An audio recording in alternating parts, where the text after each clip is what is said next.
अथर्वेदे तृतीयाष्टके सप्तमोऽध्यायः। ऋभुभ्यो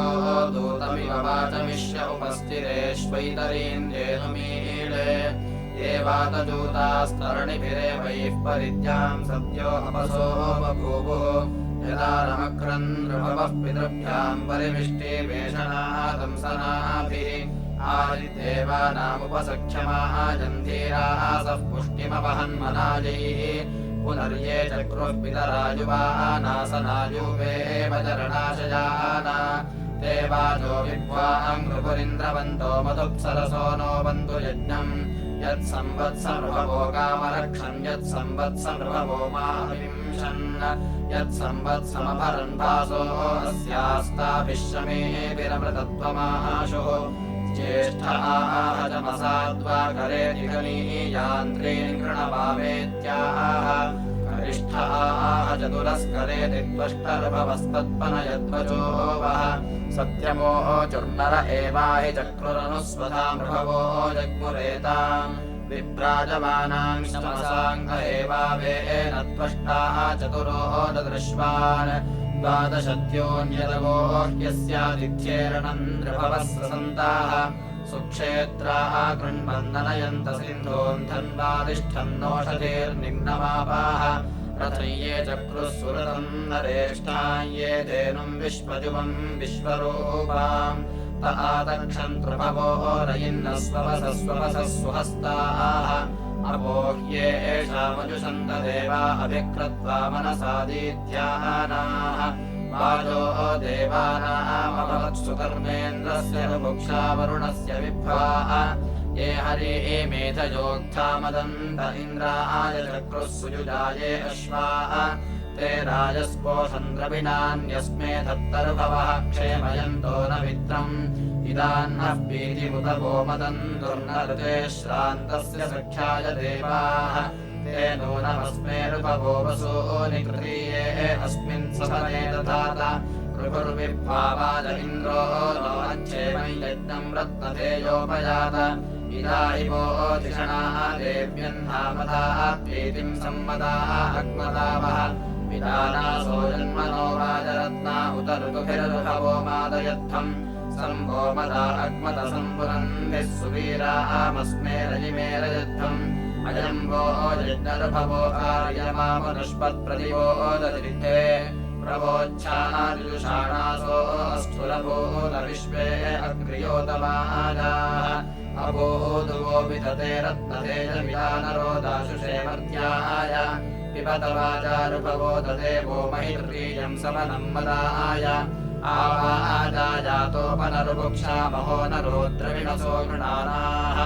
आवः पीतयो मिमित्रे अह्नामिमा हस्तन्नमस्व इवग्मन् आनपातश्रवसो यातनो भेमै यज्ञन्नमसा हूयमानाः सजोषसः सूरजो यस्य च स्थमर्थः पादरत्तथा इन्द्रवन्तः सजोषा इन्द्रवरुणेन सोमम् सजोषाः पाहिर्वणो मरुद्धेः अग्रे पाभिर्ऋतुपाभिः सजोषाग्नास्पत्नीभिरत्नदाभिः सजोषाः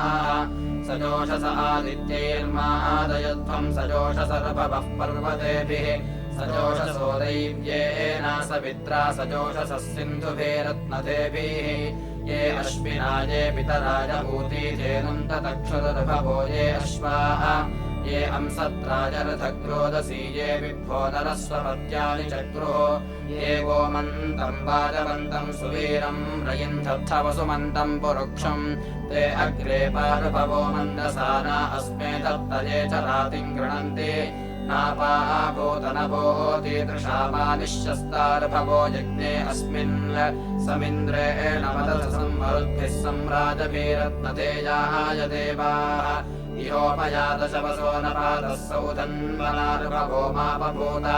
अस्मिन् हि वत्सवने रत्नते जङ्गमन्विन्द्रमनुभो मदासः आगन्ध्रुभूणामिह रत्नतेजमभूत्सोमस्य सुश्रुतस्य प्रीतिः सुकृत्ययायत्स्वस्य चङ्गेकम् विचक्रजमसञ्चतुर्धा व्यकृणोत चमसञ्चतुर्धा सखे विशिक्षेत्यब्रवीत अथैतवाजा अमृतस्य पन्थाङ्गणम् देवानाम् प्रभवः स्वहस्ताः किं मयस्विच्चमस एषासयङ्काव्येन चतुरोऽपि चक्र अथासुरध्वं सवनं मदाय पादर्भवो मधुनः सोम्यस्य शच्याकर्तपितरायुवानाशच्याकर्तजमसन्देवपानम् शच्या हरितनुतरावतष्टेन्द्रवाहाः वृभवो वाजरत्नाः यो वः सुनोत्यपि पित्वे अह्नान् तीव्रं वाजासः सवनं मदाय तस्मै रजिवृभवः सर्ववीरमाकक्षतवृषणो मन्दसानाः प्रातः सुतमपि वो हर्यश्वमाद्यम् दिनं सवनं केवलं ते समृभुभिः पिबस्वरत्नतेभिः सखीन्याङ्गिन्द्रजकृषे सुकृत्या ये देवासो अभवता सुकृत्याश्येन इवेदधि दिविनिषेद ते रत्नन्धादशपसो न पातः सौधन्वना अभवतामृतासः यत्र तेयं सवनं रत्नधेयमकृणुध्वं स्वपस्यासु हस्ताः तदृभवः परिषिक्तं व एतत्सम्मदेभिरिन्द्रियेभिः पिबध्वम् अनश्वो जातो अनभीषुरुख्यो ओरथस्त्रिचक्रः परिवर्तते रजाः महत्तद्वो देव्यस्य प्रवाचनन्द्यामृभवः पृथिवीयुजच्च पुष्यथ रथैये चक्रुः सुहृतं सुचेतसो विह्वरन्तं मनसस्वरिध्यया ताङ्गोन्वा अस्य सवनस्य पीतय आवो वाजार्भवो वेदयामसि तद्वो वाजार्भवः सुप्रवाचनं देवेषु विभ्वो अभवन्महित्वरम् जिह्वे यत्सन्ताः पितराः सनाजुरामुनर्युवानाचरथाः यतक्षथा एकं विचक्रजमसञ्चतुर्वजन् निश्चर्मणो गामरिणीतधीतिभिः अथाः देवेष्वमृतत्वमानशुष्टिवाजार्भवस्तद्व उक्थ्यम् ऋभुतो रजिः प्रथमश्रवस्तमो वाजश्रुता सोऽयमजीजनन्नराः विभ्वदष्टो विदथेषु प्रवाच्यो यन्दे वासो वथा स विचर्षणिः स वाच्यर्वासऋषिर्वचस्य यासशूरो अस्तावृतनासु दुष्टराः स रायस्पोषं स सुवीर्यं दधेयं वाजो विभ्रां वृभवोजमाविशो श्रेष्ठं वः पेशो अधितायिदर्शतं स्तोमो वाजार्भवस्तञ्जुजुष्टन धीरासोऽष्ठा कवयो विपश्चितस्तान्वरेणा ब्रह्मणा वेदयामसि योजमस्मभ्यं धिषणाभ्यस्परि विद्वांसो विश्वानर्याणि भोजना युमन्तं वाजं वृषजुष्णमुत्तममानो रजिप्रभवस्तक्षतामयाः इह प्रजामिह रजिम्रराणा इह श्रवो वीरवत्तक्षतानः येन वयं चितयेवाद्यन्यान् त्वं वाजं चित्रमृभवो ददानः उपनो वाजा अध्वरमृभुक्षा देवा आयातपथिभिर्देवयानैः यथा यज्ञं मनुषो विक्ष्वा आसुदधिद्वेरण्वासुदिनेष्वह्नाः देवो हृदे मनसे सन्तु यज्ञाजुष्टासो अद्य कृतनिर्णिजोगुः प्रभस्सुतासो हरयन्त पूर्णाः कृत्वे दक्षाय हर्षयन्त भीताः त्रिदायं देवहितं यथा वस्तोमो वाजार्भुक्षणो ददेवाः जुह्वे मनुष्मदुपरासु भिक्षुजुष्मे स च बृहद्दिवेषु सोमम् पीवो अश्वाश्वचद्रथा हि भूताय क्षिप्रावाजिनः सुनिष्काः इन्द्रस्य सूनो शवसो न पातोऽनुपश्चेत्यक्रियं वदाय ऋभुमृभुक्षणो रयिं वाजे वाजिन्दमयुजम् इन्द्रस्वन्तं हवामहे सदा सातमवश्विनम् सेदृभवोजमवथयूजमिन्द्रश्च मर्त्यम् सधेभिरस्तु सनिता मेधसा तासो अर्वता विनो वाजार्भुक्षणः पथश्चितनयष्टवे अस्मभ्यम् सूरयस्तुता विश्वा आशास्तरीषणे तन्नो वाजार्भुक्षण इन्द्रना सद्या रजिम् समश्वम् चर्षणिभ्यः पुरुषस्तमकर्तये उतो इमा अन्तात्रा सन्ति पूर्वाया पूरुभ्यस्त्रसदस्युर्नितोषे क्षेत्रासान्नरथुर्वरासाङ्खनन्दस्युभ्यो अभिभूतिमुग्रम् उत वाजिनम् पुरुनिश्यित्वा आनन्दधिग्रामुदधुर्विश्ववृष्टिम् रजिभ्यम् श्येनम् वृषितप्सु माशुञ्चरकृत्यमर्यो नृपतिन्नशूरम् यं सीमनुप्रवते भद्रवन्तं विश्वः पूरुर्मदति हर्षमाणः वड्भरगृध्यन्तम् मेधयन्नशूरम् रथतुरम् वातमिबद्धजन्तम् यस्मारुन्धानो गद्याः समत्सु सनुतरश्चरति गोषु गच्छन् आविररुजीको विदथा निचिक्यत्तिरो अरतिम् पर्याप आयोः उतस्मैनम् वस्त्रमतिन्नदायुमनुक्रोशन्ति क्षितयो परेषु नीचायमानञ्जसुरिन्नश्येनम् श्रवश्चाच्छाः पशुमच्च यूथम् उतस्माः सुप्रथमः सरिष्यन्निवेवे तिश्रेणिभिरथानाम् सरम् गृह्णानो जन्यो न सुप्पारेणुम् रेर्यत्किरणम् ददश्वान् उतस्य वाजी सहुरिरता वा शुश्रूषमाणस्तन्वाः समर्ये तुरय्यतेषु तुरयन्द्रजिभ्योऽधिभ्रुवोः किरते रेणुवृञ्जन् उतस्मास्थितम् यतोरिपत्योर्घायतो अभियुजो भयन्ते यदा सहस्रमपि शीमयोऽधीर्दुर्वर्तुस्मा भवति भीमरुञ्जन् उतस्मास्य पनयन्ति जनाः ज्योतिम् वृष्टिप्रो अभिभूतिमाशोः उतैनमाहुः समिधे वियन्तः परादधिक्रा असरत्सहस्रैः आदधिक्राश्रवसा पञ्चकृष्टेः सूर्य इव ज्योतिषापस्तदान सहस्रसा शतसा वाज्यर्वाः प्रणक्तुमद्भासमिमावचांसि आशुन्दधिक्रान्तमनुष्टवामदिवस्पृथिव्या उददक्किराम उच्छन्तेर्मामुषसः सूदयन्तति विश्वानि दुरितानि पर्षन् महश्चर्कर्म्यर्वदः क्रतुप्रादधिक्रावणः पूर्वारस्य वृष्णाः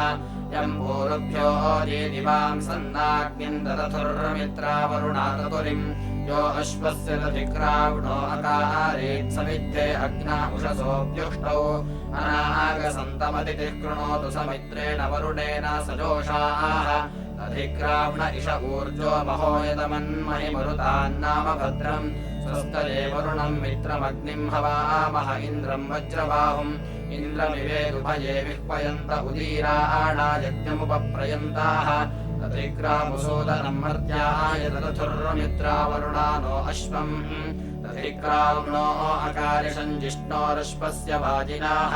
सुरभिनो मुखागरत्प्रणहायोंशितारिषत् तधिक्रावण इदुनुचर्किराम विश्वा इन्मामुषसः सूदयन्तु अपामग्ने ऋषसः सूर्यस्य बृहस्पतेराङ्गिरसस्य जिष्णोः सत्त्वापरिशोकविशोदुवन्यसच्छ्रवस्यादिश उषसस्तुरण्यसत् सत्योद्रवोद्रवरः पतङ्गरोदधिक्रावेशमूर्जम् स्वर्जनत् उतस्मास्य द्रवतस्तुरण्यतः पर्णन्नवेरनुवादिप्रवर्धिनाः श्येनस्येव त्रयतो अङ्कसम्परिदधिक्रावणः सहोर्जादरित्रतः उतस्य वाजे क्षिपणिन्दुरण्यति ग्रीवायाम् बद्धो अपि कक्ष आसने क्रतुन्दधिक्रा अनुसन्तवे त्वत्पथामङ्कांस्यन्वापने फणत् हंसश्रुतिषद्वसुरन्तरिक्षसद्धोतावेदिशदतिथिर्दुरोणसत् ऋषद्वरसदृतसद्व्योमसदब्जा गोजारतजा अद्रिजारतम् इन्द्राको वाहम् वरुणा सुम्नमापस्तोमो हविष्माहम् अमृतो न होताः यो वाहम् हृदि क्रतुमाम् अस्मदुक्तः पस्परशदिन्द्रावरुणा नमस्वान् इन्द्राहयो वरुणा चक्रहापि देवो मर्तः सख्याय प्रयस्वान् सहन्ति वृत्रा समिधेषु शत्रो नवोभिर्वा महद्भिः सप्रशृण्वे इन्द्राहरत्नम् वरुणाधेष्ठेऽर्थानृभ्यश्च समानेभ्यस्ता यदि सखाय सख्याय सोमैः सुतेभिः सुप्रयसा मादयीते इन्द्रायुवम् वरुणादित्यमस्मिन्नो जिष्ठमुग्रानिमतिष्ठम् वज्रम् यो नो दुरेवो वृकतिर्दभेतिस्तस्मिन्निमाथामभिभूत्योजाः इन्द्रायुवम् वरुणा भूतमस्याधियः प्रेतारा वृषभे पथेनोः सा नो दुहेयत्यवसेवगत्वे सहस्रधारा पयसा महीगौः तोके हिते तनय उर्वराः सुसूरो दृशीके वृषणश्च पुंस्ये इन्द्राः नो अत्र वरुणास्यातामवोभिर्तस्मा परितज्ञाय युवामित्यवसे पूर्व्याय परिप्रभूति कविशस्वापि ऋषीमहे सख्याय प्रियाय शूरामम् निष्ठा पितरेव शम्भो तावान्धियो वसे वाजयन्ते राजिन्नजग्मुर्युवयोः सुदानो श्रियेण गाव उपसोममस्त्वरिन्द्रङ्गिरो वरुणम् मे मनीषाः इमा इन्द्रम् वरुणम् मे मनीषा अग्मन्नृपद्रविणमिच्छमानाः उपेमस्थुर्जोष्टार इव वस्वो रग्वेरिवश्रवसो भिक्षमाणाः अश्व्यस्यत्मनारथ्यस्य पुष्टेर्नित्यस्य राजः पतयस्याम ताचक्राणाभूतिभिर्नव्यसेभिरस्मद्रारायो नियुतः सचन्दाम् आनो बृहन्ता बृहदेभिरूते इन्द्रजातम् वरुणवाजसातौ यद्यद्यवः पृतनासु प्रक्रीडान्तस्य वांस्याम सनिकार आजेः अमद्विता राष्ट्रम् क्षत्रियस्य विश्वायोर्विश्वे अमृता यथा नः क्रतुम् सजन्ते वरुणस्य देवाराजामि कृष्टेरुपमस्य पौरेः अहम् राजा वरुणो मह्यन्तान्यसूर्याणि प्रथमाधारयन्त क्रतुम् सजन्ते वरुणस्य देवाराजामि कृष्टेरुपमस्य पौरेः अहमिन्द्रो वरुणस्ते महित्वोर्वेगभीरे रजसे सुमेकेः पृष्टेव विश्वाभुवनानि विद्वान् समैरजम् रोदसी धारयन् च अहमपो अपिन्वमुक्षमाणा धारयन्ति वंसदलऋतस्य ऋतेन पुत्रो अदितेरृतावोदत्रिधातु प्रथयद्विभूमा मान्नरस्वश्वाः वाजयन्तो मामृताः समरणे हवन्ते कृणोम्यादिमखवाहमिन्द्र इयर्मिरेणुमभिभूत्योजाः अहन्ता विश्वाचकरन्नकर्मादैव्यम् सहो मरतेन प्रतीतम् यन्मासो मासो मम धन्यदुग्धोभे भजेते रजसी अपारे विदुष्टे विश्वाभुवनानि तस्य ता प्रब्रवीषि वरुणाय वेदः त्वम् वृत्राणि शृण्विषेजगन्धान् त्वम् वृताम् हरिणा इन्द्रसिन्धून् अस्माकमत्र पितरस्ताः सन्सप्तर्षयोदौर्गहे बध्यमाने ताजन्नत्र सुनस्युमस्या इन्द्रन्नवृत्रतुरमर्थदेवम् पुरुकुत्सादीः वामदाः शब्दव्येभिरिन्द्रा वरुणा नमोभिः अथा राजानन्त्रसलस्युमस्या वृत्रहणम् ददतुरर्धदेवम् राजा वयम् स सवाम् सोमदेवहव्येन देवायवसेन गावाः तान्धेनुमिन्द्रावरुणा युवन्नो विश्वाः दत्तमनपस्फुरन्ति कौश्रवत्कतमो यज्ञियानाम् वन्दानुदेवः कतमो जुषाते कस्यैवाम् देवीममृतेषु प्रेष्ठाम् हृदिश्रेषामसुष्टुतिम् सुहव्याम् को मृणादिकतमागमिष्ठो देवानामुकतमः शम्भविष्ठः रथङ्कमाहुर्द्रपदश्ममाशूयम् सूर्यस्य दुहिता वृणीत मक्षो हिष्मा गच्छथ एव तोद्योनिन्द्रो न शक्तिम् परितज्ञायाम् दिवहाजाता दिव्यासु पर्णाकयाशचीनाम् भवतः शचिष्ठा का वाम् भूतुपमादिः कया न आश्विनागमथो हूयमाना को वाम् अहश्चिद्यदसो अभीकपुरुष्यतम् माद्वेदस्नानभूति कुरुवाम् रथः परिनक्षतिद्यामायत्समुद्रादभिवर्तते वाम् बद्धाः माध्वे मधुवाम् वृषायन् यत्सेम् वाम् वृक्षो पुरजन्तपक्वाः सिन्धुर्हवाम् रसयासिञ्चदश्वान् घृणावयो वृषासः परिग्मन् तदूषु वामजिरम् चेतियानय्येन पते भवतः सूर्यायाः ये हयद्वाम् समनापवृक्षे सेयमस्मे सुमतिर्वाजरत्ना पुरुष्यतम् जरितारयुगमश्रितम् कामो नासत्यायुभद्रिक तम् वाम् रथम् वयमद्याहुवेम पृथुज्रयमश्विना सङ्गतिङ्गोः यः सूर्याम् वहति बन्धुरायुर्गिर्वाः सम्पुरुतमम् वसूयम् युवम् श्रियमश्विना देवताताम् दिवो न पातावनथः शचीभिः युगोर्वपुरधिवृक्षः सजन्ते वहन्ति यत्ककुहासो रथेव को वामद्याकरते रातहव्य ऊतये वासुतपेयाय वार्कैः ऋतस्य वा मनुषे पूर्याय नमो ये मानो अश्विना ववर्तत हिरण्ययेन पुरुभूरथेनेमै यज्ञन्नाः सत्योपजातम् पिपाचैन्मधुनः सोम्यस्य रथतो रत्नम् विधते जनाय आनो यातम् दिवो अच्छा पृथिव्या हिरण्ययेन सुकृता रथेन मा वा मन्ये नियमम् देवयन्तः संयद्दतेनाभिः पूर्यायाम् नूनो रजिम् पुरुवीरम् रहन्तम् दस्रामिमाथामुभयेष्वस्मे नरो यद्वामश्विना स्तोममामन् सहस्तुतिमाजवीळ्हासो अग्मन् इहे हयद्वाम् समनापवृक्षे सेनमस्मे सुमतिर्वाजरत्ना पुरुष्यतम् जलितारैवम् हश्रितः कामो नासत्यायुभद्रिक् एषस्य भानुर्दियर्ति युज्यते रथः परिज्ञादिवो अस्य सानवे वृक्षासो अस्मिन् मिथुनाधित्रयो धृतिस्थुलीयो मधुनो विरप्स्यते उद्वाम् वृक्षासो मधुमन्त ईरते रथा अश्वास उषसोऽद्युष्टिषु अपोर्णुवन्तस्तमहापरे वृतम् स्वा अर्णशुक्रम् तन्वन्त आरजाः मध्वः पिबतम् मधुमेभिरासभिरुरप्रियम् मधुने युञ्जाताम् रथम् आवर्तनिम् मधुना जिन्वथस्पथो धृतिम् वहेथे मधुमन्तमश्विना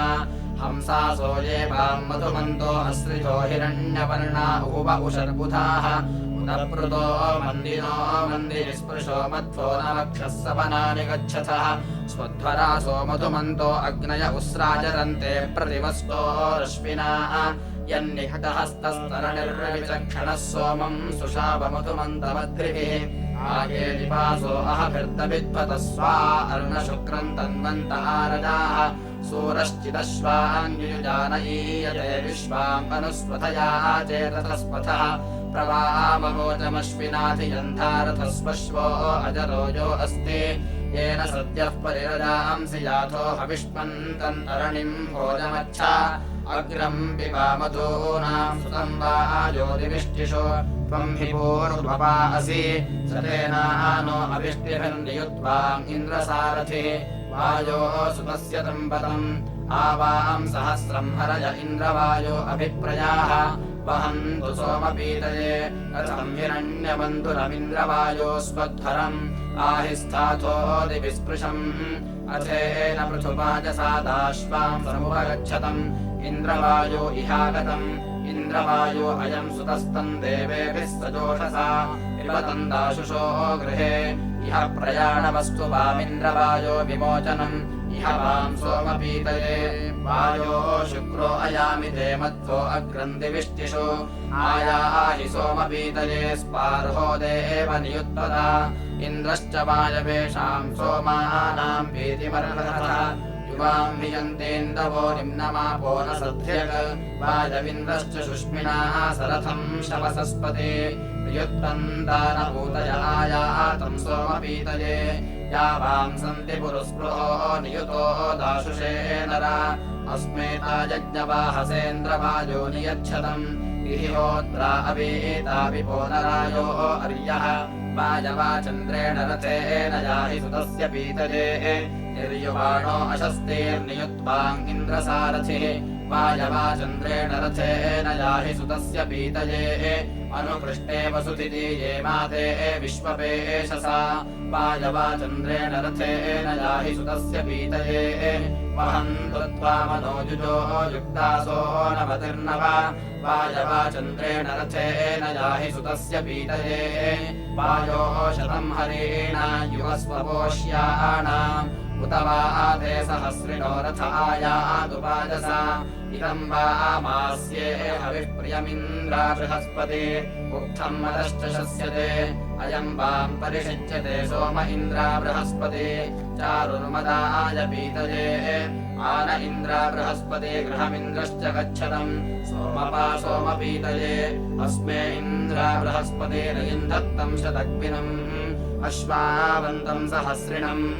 इन्द्रा बृहस्पते वयम् सुते गीर्भिर्हवामहे अस्य सोमस्य पीतये सोममिन्द्रा बृहस्पते पिबतम् दाशुषो गृहे मादयेथान्तलोकसा यस्तस्तम्भसहसा विज्मो अन्तान् बृहस्पतिस्थिषधस्थो रवेण तम् रत्नासर्षयोदीत्यानाः पुरो विप्रादधिरे मन्द्रजिह्वम् धुनेतयः सुप्रकेतम् मदम् तो बृहस्पते अभियेनस्तदस्रे प्रशन्तम् सप्रमदब्धमूर्वम् बृहस्पते रक्षतादस्य योनिम् बृहस्पते या परापरावरदारस्पृशो निषेदुः तुभ्यम् खाता अपदा अत्रियुक्तावद्भश्चोदन्त्यभितो विरप्सम् बृहस्पतिः प्रथमम् जायमानो महोज्योतिषः परमेभ्यो मनिन् सप्तास्यस्तु विजातो रवेण विसप्तरश्मिरथमत्तमांसि ससुष्टुभासऋग्वदा गणेन फलम् रुरोजफलिकम् रवेण बृहस्पतिरुश्रियाः हव्यसूदः कनिकृतद्वापशतीरुदाजत्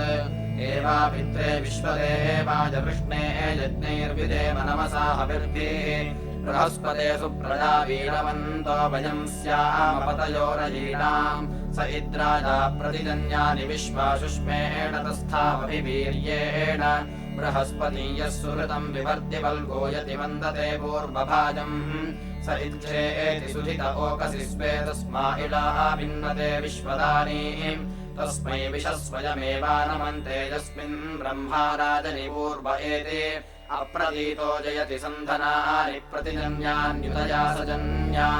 अपस्य वेदो परिवः कृणोति ब्रह्मणे राजातमवन्ति देवाः इन्द्रश्च सोमम् पिबतम् बृहस्पतेऽस्मिन् यज्ञे मन्दसानावृषण्वसो आवाहम् विशन्विन्दवस्वाभुवोऽस्मे रयिम् सर्ववीरम् नियच्छतम् बृहस्पत इन्द्रवर्धतन्दः स चासावाहम् सुमतिर्भूत्वस्मे अभिष्टम् धियोऽधिकृतम् पुरन्देर्जलस्तमर्यो मनुषामरातीः इति तृतीयाष्टके सप्तमोऽध्यायः।